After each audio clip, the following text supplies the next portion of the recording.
नमस्कार, मैं विमल Sharma desert stone news से। आज चाय पर चर्चा पर महान संत शिरोमणि श्री श्री 1008 तारातरा मठ के मठाधीश श्री प्रतापपुरी जी महाराज हमारे साथ में हैं। प्रतापपुरी जी महाराज राजनीति में आने से पहले और राजनीति में रहते हुए भी एक समाज सुधारक, पर्यावरण संरक्षक, गो रक्षक के रूप में अपना कार्य कर रहे हैं। उसके बाद में अचानक ही 2018 में ऐसा दौर आया कि आपको पोकरण विधानसभा क्षेत्र से चुनाव लड़ना पड़ा और वह भी कार्य एक तरह से समाज सेवा के लिए ही राजनीति में आपने पदार्पण किया था। दुर्भाग्य से 800 मतों से हार गए, मगर महाराज श्री ने कभी भी उस हार को स्वीकार नहीं किया और हमेशा सतत आम जन की सेवार्थ लगे रहे। तो हम आज उनसे चाय पर चर्चा पर कई ऐसे सवाल पूछेंगे जो आम जनता जानना चाहती है। आम जनता की मंशा है कि वो उनके सामने वो सवालों के जवाब रखे जो आम जनता जानना चाहती है। तो मैं महाराज जी से पहला सवाल पूछना चाहूँगा कि आप अचानक ही राजनीति में कैसे आना हुआ? नमस्कार और आभार व्यक्त करता हूँ डेजर्ट स्टोन स्टूडियो में आप सबको आपका आभार और धन्यवाद करता हूँ विमल जी कि मुझे अवसर दिया जनता के सामने होने का, और आपके प्रश्नों का उत्तर निश्चय ही मैं दूंगा। जनता के बीच में आने का सौभाग्य मुझे मिला, चूँकि सेवा धर्मम परमम गहनो योगिनो अप्यगम्य, संत का धर्म सेवा का ही होता है। मैं पहले भी कर रहा तो सेवा ही कर रहा था, और सेवा के निमित्त ही मुझे राजनीति में आकर के क्षेत्र के जनता के दुख दर्द और सेवा के लिए मौका मिला है। और ये सुअवसर मुझे भारतीय जनता पार्टी ने दिया और मैं जनता के बीच में, जनता का प्यार और मुझे सहयोग मिला। जो 82,000 मत मिले, 82,000 मत कम नहीं होते हैं, और जो प्रेम भाव और अपनत्व दिया उनका मैं हृदय से आभार और धन्यवाद प्रकट करता हूँ। महाराज जी, आप राजनीति में आए, हार गए, उसके बाद में आपको एक बार लोगों को लगा कि हो सकता है महाराज जी हार गए तो वापस राजनीति छोड़ के उसमें जाएंगे, मगर आप लगातार राजनीति में सक्रिय रहे। तो अब राजनीति को लेकर आपका आगे क्या योजना है या किस तरह से आप राजनीति में रहना चाहेंगे? विमल जी, राजनीति में आ गए और इस क्षेत्र में काम करने का मन बना लिया है तो निश्चय ही मैं जनता के साथ में सुख दुख में उनके साथ खड़ा रहूँगा। और मेरा जीवन सेवा के लिए है, और सेवा के माध्यम, राजनीति के माध्यम से और अच्छी सेवा करूँ, ये मेरा भाव है। और जनता भी चाहती है कि अच्छे कर्मठ कार्यकर्ता सेवा करने में आते हैं तो उनका साथ देते हैं। मैं आपको पिछला एक संस्मरण सुनाऊं कि राजनीति में जब मैं आया, मैंने चुनाव लड़ा तो मेरे पास मात्र 9 दिन मिले थे मुझे, और 9 दिन में इतनी विषम परिस्थितियाँ थी राजनीति की। बीजेपी के यहाँ हमारी जो चुनाव लड़े उस समय पोकरण विधानसभा लगभग 300 किलोमीटर लंबी है, और 9 दिन मात्र मिले थे। 9 दिन के उस कार्यकाल के अंदर 82,000 मतदान लाना सबसे बड़ी बात है। आप देखिए, सांचौर से लेकर फलोदी तक जितने भी प्रत्याशी थे, संभवतः 82,000 वोट बहुत कम लोग ले आए हैं, शायद ला भी नहीं पाए हैं। और जो अंतराल कम हार का रहा वो भी बड़ी बात है, क्योंकि इतना लंबा क्षेत्र और कम समय में फिर भी कार्यकर्ताओं ने मेहनत करी और जनता ने वोट दिए। अब मेरा यही भाव है कि जब इतने लोगों ने मेरे में विश्वास किया तो मैं उनके विश्वास को ठेस नहीं पहुँचाऊँगा और मैं उनके साथ खड़ा रहूँगा। जब भी मैं वो आवाज़ उठाएंगे मैं उनके साथ आवाज़ बुलंद करके उनके साथ खड़ा रहूँगा। आपके सामने, आप जब राजनीति में आए तो आप तो राजनीति का कखा गगड़ी नहीं समझते थे, क्योंकि संत के रूप में आप कार्य कर रहे थे। तो जब जैसलमेर आप आए तो जैसलमेर का आपका मुकाबला एक ऐसे परिवार से था जिसका पिछले 40 वर्षों में एक छत्र जैसलमेर की राजनीति में, चाहे वो पंचायती राज हो या विधानसभा का क्षेत्र हो या लोकसभा क्षेत्र हो, हमेशा ही उनका ही आधिपत्य रहा है। तो उससे उनसे किस तरह से आपने मुकाबला किया? भाई साहब, आपने ठीक कहा, मैं आया तब मुझे ये भी पता नहीं था ब्लॉक किसको कहते हैं, मंडल किसको कहते हैं, रचना के बारे में बिल्कुल पता नहीं था। परंतु मुझे विश्वास था जनता पर कि अब जनता ऊब चुकी है ऐसे लोगों से जो अपने स्वार्थ के कारण, अपनी चालाकियों के कारण पूरे ज़िले को पिछले 25-30 साल से पूरे ज़िले की राजनीति घर के अंदर ला के कब्जे कर ली। और वो कहते थे मेरी जूती भी खड़ी करूँगा तो मैं जिताऊँगा। वो चुनौतियाँ थी हमारे सामने, क्योंकि मेरे साथ जनता थी उस समय। और जनता की आवाज़ और जनता के साथ मेरा बहुत बड़ा उत्साहवर्धन हुआ और मेरे मानव और मानस पटल में एक भाव आया कि मैं मेरे कर्तव्य का बोध करूंगा और कर्तव्य का निर्वहन करूंगा, चाहे कितनी भी विषम परिस्थितियां सामने खड़ी होगी, परंतु मुझे विश्वास था अपने कार्यकर्ताओं पर, जनता पर, और मैं उनके सामने खड़ा करने में सक्षम हुआ और उनके सामने पार्टी को जो भी मैंने योगदान दिया, मुझे आज सुकून है और मुझे संतुष्टि है कि कार्यकर्ताओं के बलबूते पर हमने उस चुनौती को स्वीकार किया और मुंह तोड़ जवाब भी दिया। बात आपकी ठीक है, मैं पुनः उस विषय पर भी आऊँगा जो आपका मन का ये प्रसंग है और प्रश्न है कि इतना 25 साल से 30 साल से जमा हुआ एक परिवार जिसने अब पूरी राजनीति जैसलमेर की अपने घर परिवार में ला करके खड़ी कर दी, सबका हक लेकर के अपना स्वार्थ सिद्ध करने में उन्होंने कोई कोर कसर नहीं छोड़ी, शोषण किया सबका, साथ सबका लिया पर साथ शायद किसी को नहीं दिया। इसका मैं प्रमाण भी आपके सामने दूंगा कि आप देखिए जिनके बलबूतों पर वो चुनाव जीतते हैं, कुर्सी तक पहुंचते हैं, परंतु एक भी व्यक्ति किसी को राजनीतिक क्षेत्र में उन्होंने पनपाया तो मेरे सामने ला करके उदाहरण पेश करें। जिस समाज जिस संप्रदाय से वे आते हैं उनके समाज का भी कोई एक भी व्यक्ति जिसको आगे तक पहुंचाए और राजनीति में मेरे सामने कोई उदाहरण नहीं है। हमारे मेघवाल समाज के मतदाताओं से के द्वारा सहयोग देने पर वो काफ़ी अच्छे अंतर से जीतते हैं और उनका साथ मिलता रहा है उनको, परंतु मेघवाल समाज का भी उभरता हुआ चेहरा कोई सामने आया तो उन्होंने साथ नहीं दिया कभी भी, और किसी भी मेघवाल समाज के राजनीतिक क्षेत्र में उभरते हुए चेहरे को कभी उभरने नहीं दिया। इसका एक ज्वलंत उदाहरण मैं आपको दूं, अभी पंचायती राज चुनाव हुए, पंचायती राज चुनाव के अंदर कांग्रेस सिंबल पर, क्योंकि हमारे आदरणीय रूपाराम जी एमएलए साहब भी कांग्रेस से हैं और वो भी कांग्रेस से हैं, दोनों ने कांग्रेस सिंबल पर खड़े किए, तो रूपाराम जी ने उनके सामने कहीं भी अपना कोई प्रत्याशी निर्दलीय नहीं खड़ा किया, और जबकि रूपाराम जी ने जहाँ कांग्रेस के सिंबल दे करके खड़े किए वहाँ उन्होंने सब जगह निर्दलीय खड़े किए।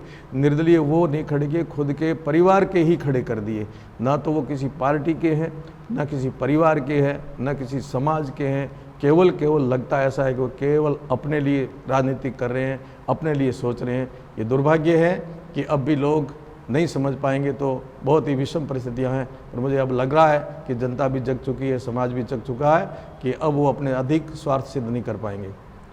जिस तरह से पिछले 30 साल 35 साल में एक परिवार की सत्ता रही, अपन देखें तो 20 वर्ष से तो लगातार पंचायती राज में पिछले उनका एक छत्र राज रहा है, और इस दरमियान बहुत बड़े बड़े घोटाले, भ्रष्टाचार हुए हैं और निजी लाभ उठाए हैं। तो आपकी सरकार आती तो कहीं इस क्षेत्र में कोई जांच करवा के या इन लोगों के खिलाफ कार्रवाई करने की मंशा रहेगी? बिल्कुल निश्चय ही रहेगी, और बड़े मनोबल के साथ में मैं आपके सामने कह सकता हूं कि सत्ता आएगी और समय में आएगा तब सब कुछ करके दिखाएंगे। जो घोटाले भ्रष्टाचार हुआ है वो सब उगलेंगे। आप उदाहरण देखो यूपी का, जैसे योगी जी आए, योगी जी के पास सत्ता आई तो पिछले कई सालों का जो खाया हुआ था सब निकलवा दिया। मुझे दुख और पीड़ा के साथ कहना पड़ रहा है, शायद मेरी बातें कहीं को कटु भी लगें, कि जैसलमेर की पावन धरा, पवित्र धरा और धार्मिक धरा, एकदम स्वच्छ लोग मन के यहाँ अधिकांश लोग रहते हैं, पवित्र भाव है इनका, यहाँ की संस्कृति और मिलनसार व्यवहार बहुत अच्छा है। जैसलमेर में आकर के लोगों को सुकून मिलता है, पर तो मैंने अंदर जा कर के देखा तो यूँ गायों के नाम पर भयंकर घोटाला होता है। पिछली बार अखबार के माध्यम से, भास्कर के माध्यम से, अन्य अखबारों के माध्यम से सारी जानकारी हमारे मानस पटल पर आई कि कितनी फर्जी गौशालाएँ चलती है, और करोड़ों रुपए जहाँ 70 गाय हैं और 700 गायों का अनुदान यहाँ उठा रहे हैं। आज भी ऐसा हो रहा है, गायों के नाम पर भ्रष्टाचार करके जैसलमेर ज़िले में एक और ये पाप कृत्य कर रहे हैं। भयंकर सरकारी अनुदान जो वास्तव में गायों को मिलना चाहिए, गरीबों को मिलना चाहिए, वो ये लोग कंडुली मार करके, सर्प बन करके अपने घरों में ले जा करके खा रहे। इनको जरा सी शर्म नहीं आती, जरा सा विचार नहीं आता कि हम कहाँ भ्रष्टाचार करना शुरू कर रहे हैं और कहाँ अंत करेंगे। गायों का नहीं छोड़ते, गरीबों का नहीं छोड़ते, यहाँ तक कि नरेगा का जो काम चलता है विमल जी, वहाँ भी मैंने सुना है कि यदि कोई तगारी मिट्टी डालने वाला है तो उनसे भी ये कमीशन खाने की मंशा रखते हैं। गरीब से लेकर के गाय तक केवल डकारने की जो नीति रखते हैं। काय की सेवा है बताओ आप, कितना भ्रष्टाचार। तुलनात्मक अध्ययन किया जाए तो जैसलमेर जिले में इनके माध्यम से सबसे अधिक भ्रष्टाचार, और घर भरो एक योजना चलती है। और हम सब दुखी हैं कि अभी जैसलमेर की जनता धीरे धीरे सचेत हो रही है कि वास्तव में कितने बड़े बड़े घोटाले, यदि घोटाला की लिस्ट खोली जाएगी और घोटाला की लिस्ट वास्तव में खुलेगी तो जैसलमेर के जो करने वाले चंद परिवार हैं जो इतना भयंकर भ्रष्टाचार है, सबसे टॉप में भ्रष्टाचारी होंगे। महाराज जी, एक इस परिप्रेक्ष्य से हटके सवाल है, आज जो देश की राजनीति है, राज्य की राजनीति है, जिसमें ये अवधारणा बन चुकी है कि जो गृहस्थ जीवन में नहीं है या गृहस्थ प्राणी नहीं है, संत है, उनको राष्ट्र और राज्य के मुखिया के रूप में देखना चाहते हैं, उसका उदाहरण है कहीं। और आपका भी लोगों के मन में ये भावना है कि आपको भी राज्य के मुखिया के रूप में या बहुत बड़े पद पे आपको देखा जाए, तो उस संबंध में आपका क्या राय है? मान्यवर जी, हमारे एक युग पुरुष आए, इस शताब्दी के अंदर मोदी जी आए, और मोदी जी से पहले एक अलग राजनीतिक लोगों का अवधारणा बनी हुई थी कि राजनीतिक जो क्षेत्र है वो सेवा और त्याग का ही है। देश को आज़ाद कराया तब जितने भी हमारे नायक थे वो सब के सब त्यागी और सेवाभावी थे। डॉक्टर राजेंद्र प्रसाद, लाल बहादुर शास्त्री, पटेल जी, अन्य जिनके नाम लो आप, सब के सब त्याग और सेवा के लिए राजनीतिक में आए और दिन रात केवल राष्ट्र और समाज की चिंतन करते थे। वो अपना परिवार या अपने समाज की कभी चिंता नहीं की। जैसे ही देश आज़ाद हुआ तो मैं मानता हूं कि अधिकांश लोग, सभी तो नहीं पर काफ़ी लोग ऐसे आए जिनके अंदर एक लालसा लगी, भोग और चाहना, सेवा और त्याग का बहुत कम पैमाना। फिर भी राष्ट्र की सेवा करने वाले कुछ उनके साथ खड़े रहे जिनके मन में ये था कि हम सेवा और त्याग के सिवाय और कुछ नहीं करेंगे राजनीति में। ऐसा किया, परंतु सबसे बड़ा उदाहरण आया हमारे सामने मोदी जी का। जैसे ही मोदी जी आए तो देश को एकदम सुकून मिला। 65% से ऊपर भारतीय लोगों ने स्वीकार किया कि ये व्यक्ति वास्तव में आदर्श नेता है, क्योंकि इसके जीवन में त्याग और सेवा ही है। ये जातिवाद से परे, परिवारवाद से परे, कर्मठ, लग्नशील, विवेक, विद्वान, सहनशील, सब गुण थे जो एक आदर्श नेता के होने चाहिए। इसी कड़ी में यूपी में परमादरणीय श्रद्धेय योगी जी महाराज आए, और योगी जी महाराज के आने के बाद में एक नया चिंतन बना, और वो चिंतन ये बना, योगी जी से आने से पहले लोग यहाँ के स्थानीय लोग कहते थे कि संतों के राजनीति के क्या लेना देना, संत तो राजनीति में क्या लेना देना, ये गंदी है, इसमें नहीं जाना चाहिए, संतों को नहीं जाना चाहिए, ऐसा करने। योगी जी के आने के बाद एकदम लोगों को उत्साहवर्धन हुआ और लोगों के अंदर एक नई भावना और अवधारणा आई कि नहीं, योगी जी ने जो काम किया है ये राजनीति वास्तव में ऐसे संतों के ही काम की चीज़ है, क्योंकि इनके जीवन में त्याग ही त्याग है, सेवा ही सेवा है, चाहना तो कुछ है ही नहीं, ना इनका परिवार पालना, ना परिवार भरना है, ना जाति को पनपाना है। तब से जनता की एक अवधारणा बन गई है कि योगी जी जैसे संत ही आने चाहिए। तो मैं ऐसा मानता हूँ कि राजनीति में सेवा और त्याग का विषय है। आइए, आप सबका स्वागत है। जो त्याग और सेवा के साथ में कोई भी आ सकता है, पर यह कठिन काम है। त्याग और सेवा करना हर एक के बस की बात नहीं है। जो करते हैं उनको आशीर्वाद और धन्यवाद, पर तो जितना संत कर सकता है इतना शायद ही गृहस्थी कर पाए। इसलिए अब धारणा ये बन गई कि संत आएगा तो शायद योगी जी ने किया ऐसा कुछ काम कर सकते। भगवान करे सब अच्छा हो और अच्छे लोग बैठ करके राज्य का, क्षेत्र का प्रतिनिधित्व करके जनता की सेवा में ही उतरे। हमेशा ही संतों ने मठों के माध्यम से समाज को नई दिशा दिखाई है। एक दौर और आ गया है जिसमें संत और मठाधीश आगे आकर समाज को दिशा दिखाए। हम चाय पर चर्चा कर रहे हैं महंत श्री प्रतापपुर जी महाराज से। चाय पर चर्चा जारी रहेगी एक ब्रेक के बाद। गोल्डन सिटी हॉस्पिटल जैसलमेर अब पाइए 4D colour Doppler sonography, digital X-ray, NICU व ICU की सुविधाएं डॉक्टर दीपक वैष्णव व डॉक्टर मेघा वैष्णव की देखरेख में।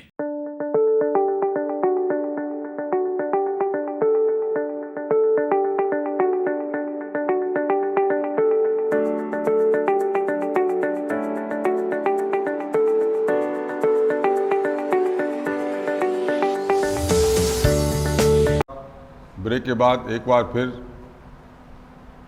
संत श्रोमणी श्री प्रतापपुर जी महाराज के साथ चाय पे चर्चा पे उनसे चर्चा करेंगे कि राजस्थान में जिस तरह से गहलोत सरकार तुष्टीकरण की राजनीति कर रही है, समय समय पर होने वाले धार्मिक आयोजन, हिंदुओं के होने वाले धार्मिक आयोजनों पर जिस तरह से वर्ग विशेष द्वारा पत्थरबाजी, छोरेबाजी, महिलाओं के साथ छेड़छाड़ जैसी घटनाएं हो रही है, उसके बाद में भी वर्ग विशेष को संरक्षण दिया जा रहा है, उस संबंध में आपकी क्या राय है? विमल जी, जैसे तैसे सत्ता तक तो ये पहुंच गए, थोथी घोषणाएं करके, सपने दिखा करके, क्योंकि जादूगर है कहते हैं खुद को और जादूगरी दिखाते भी हैं। सत्ता पर पहुंचने के बाद में धीरे धीरे इन्होंने अपना असली स्वरूप दिखाना शुरू किया, और वो असली स्वरूप ये था कि राजस्थान की जो शांत और सौहार्दपूर्ण जनता थी और बहुत अच्छा एक संदेश के साथ में राजस्थान खड़ा था, राजस्थान में कभी ऐसी घटनाएं नहीं घटी, वो इनके कार्यकाल में धीरे धीरे घटनी शुरू हुई। और प्रदेश के प्रत्येक कोने में, प्रत्येक जिले के अंदर ऐसे असामाजिक तत्व जिनको ये संरक्षण देते हैं और संप्रदाय विशेष को पुष्ट करके ये सत्ता तक पहुंचने का प्रयास करते रहे हैं। केवल मात्र अपनी सत्ता तक पहुंचने के लिए, उनके लिए कुछ भी अपना स्वार्थ सिद्ध करने के लिए कर रहे हैं। इसका ज्वलंत उदाहरण है, आप देखिए, बारां से, चित्तौड़ से, भीलवाड़ा से, जोधपुर से, हनुमानगढ़ से, कोई सा जिला देखो, यहाँ योजनाबद्ध ढंग से जब भी हिंदुओं का कोई त्यौहार आया तो पत्थरबाजियाँ हुई, छुरेबाजियाँ हुई, लाठीबाजी हुई, सब कुछ हुआ। परंतु वर्तमान सरकार मूक दृष्टा बन करके उनके पीछे सपोर्ट में खड़ी दिखी, कभी भी उनको रोकने में नहीं दिखी। मुकदमे भी उल्टे हमारे कार्यकर्ताओं पर किए, और यहाँ तक कहना भी शुरू कर दिया माननीय मुख्यमंत्री जी ने, जब जोधपुर के अंदर ये घटना घटी तब ये लिए छुट्टी-पुट घटनाएं हैं, और अपना पल्ला झाड़ने के लिए कितना तर्कहीन बात करते हैं कि ये तो संघ और बीजेपी का प्री प्लान योजना है। आज कोई समझ बुद्धिजीवी नहीं, सामान्य बच्चा भी होगा, वो जानता है कि संघ ने डंडे पकड़ाए या पत्थर पकड़ाए थे, या बीजेपी ने डंडे और पत्थर पकड़ाए थे जो हमारे अपनों पर तुम बरसाओ। ये ऐसा कभी हो सकता? क्या छुरा हमने पकड़ाया था कि हमारे अपने कार्यकर्ता के पीठ पर तुम घोपो? ये कभी भी नहीं होता। ऐसा कहने से आपका ये दोगला रूप कभी भी छुपेगा नहीं। ये जितना तुष्ट करोगे इतना ही आपके लिए घातक है। मैं आपके लिए हो उसकी चिंता नहीं है, पर प्रदेश के लिए आप बहुत घातक काम कर रहे हो। पिछले जैसे जैसे इनका कार्यकाल समाप्ति की तरफ बढ़ता जा रहा है, ऐसे ऐसे ये योजनाबद्ध कार्यक्रम उत्पात करना, असामाजिक तत्वों के माध्यम से सांप्रदाय सौहार्द बिगाड़ने का काम और तेज़ी से बढ़ाया, और सरकार पूरा सपोर्ट कर रही है। अब ये जनता भी समझ चुकी है, सब समझ चुके हैं कि ये आपका जो रूप है ये अब नहीं चलेगा। ऐसा करना प्रदेश के लिए घातक किया आपने, हम सबको धोखा दिया है। अब आप जवाब दोगे, नहीं तो जनता आपको तो जवाब देगी। जो ऐसा कृत्य करते हैं उनसे भी सचेत होगी जनता, उनको भी सीख देगी।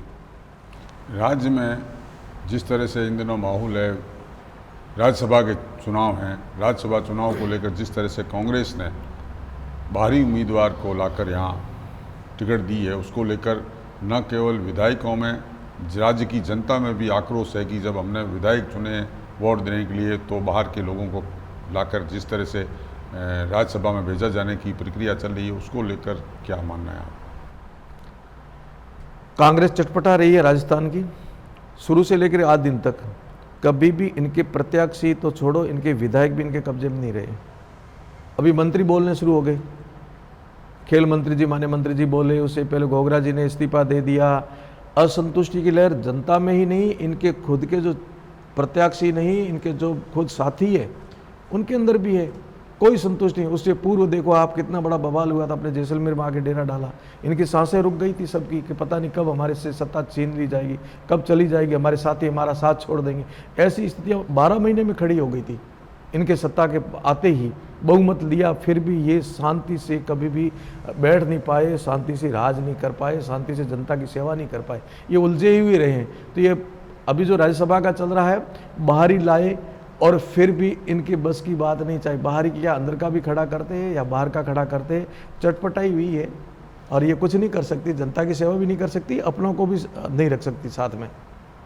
एक वर्ग विशेष का जैसलमेर में चलन हो गया है कि सरहद का सुल्तान, सरहद का किंग, जेशान धनी, इस तरह के अलंकार अपने आप को लगाकर और महिमा मंडित करने का प्रयास कुछ लोग कर रहे हैं, कुछ परिवार कर रहे हैं। उस संबंध में आपकी क्या राय है? कितना उपहास का विषय है कि सरहद का सुल्तान खुद को कैसे घोषित कर रहे हैं और कैसे महिमा मंडित कर रहे हैं। जेशान धनी कहना, इस प्रजातांत्रिक इस प्रणाली के अंदर स्वयंभू बन करके जनता को बरगला करके चतुर और चालाकियों से कोई सरहद का सुल्तान नहीं बन सकता। आखिर उनकी पोल खुलती है कि सरहद का सुल्तान कौन और कैसे लोग होते थे और कैसे लोग हैं। आप सरहद का सुल्तान बने, चाहे आप सरहद के जेसाण धनी बने, ये आपका दिया हुआ जनता कभी सहन नहीं करेगी और ये प्रजातांत्रिक है। और जिनके पास ये शोभा देती वो आज भी विद्यमान होंगे, रहेंगे। प्रजातांत्रिक जनता तय करती है। सरहद के सुल्तान और सरहद के चाणक्य आप सबको जनता ने बता दिया है कि सरहद के चाणक्य भी आप कितने हो और सरहद के सुल्तान कितने हो। ऐसे महिमा मंडित करके जैसलमेर की जनता को बरगलाना उचित भी नहीं है और ज़्यादा जनता की, जैसलमेर की जनता जागरूक और समझदार है। ये आपका टाइटल लंबा चलने वाला भी नहीं है, इसको अन्यथा ना ले, इसको चलाए तो भी ठीक नहीं है। यदि चलाते हैं तो जनता, जैसलमेर की जनता वो उत्तर देना भी शुरू कर देगी कि आप कैसे बने हो, सरहद के सुल्तान का मायना क्या होता है और जेसाण धनी कौन है थे और कौन होने चाहिए। और आप अब ऐसी बातें करते हो। प्रजातांत्रिक समय विषय में भी आप कभी बोलते नहीं हो, कभी प्रतिक्रिया नहीं करते कि अब जेसाण धनी हमें क्यों कह रहे हो, या हम सरहद के सुल्तान है नहीं, हम तो सरहद के फ़कीर ज़रूर है। ये कहते तो अच्छा लगता है। या सरहद का एक और शब्द है, मैं मेरे मुंह से नहीं कहना चाहूँगा, जो अशोभनीय, उसमें शय आता है शुरू में, आप समझ जाइए क्या होता है, तो वो अच्छा नहीं लगेगा ऐसा कहना आपको। महाराज जी, एक निजी सवाल है कि आप 5 साल से लगभग राजनीति में हैं।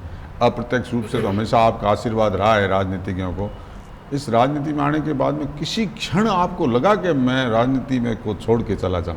कभी ऐसा क्षण आया हो अकेले में बैठे हो कि मेरे को जाना चाहिए या इसी में रहना चाहिए? मेरे पास एक उदाहरण आता है विमल जी। बंदा बैरागी जी जंगल में भजन करने गए, वैराग्य आया उनको। पहले वो राष्ट्र सेवा में लगे हुए थे, परंतु उनको लगा कि मैं भजन करूंगा, मेरा कल्याण करूंगा, और गुफा में जाके बैठ गए। गुरु गोविंद सिंह जी गए और उनको बोध कराया कि बंदा बैरागी जी, आपको आना पड़ेगा, खग उठानी पड़ेगी, राष्ट्र हितार्थ धर्म हितार्थ। आपकी माला से ज़्यादा आपके हाथ में खग शोभा देगी और ये खग आपकी माला ही है। तो उनको कर्तव्य बोध हुआ, गुफा छोड़ के, माला छोड़ करके आए और राष्ट्र हितार्थ वो पुनः जगे और उतर गए मैदान में। आपको पता, उनकी चमड़ी चिमटों से, गर्म चिमटों से नोची गई थी, तोड़ी गई थी। लोहे के तवे पर उनको सेका गया था, तब भी उनके मुंह में से उहू नहीं निकली, आहा नहीं निकला।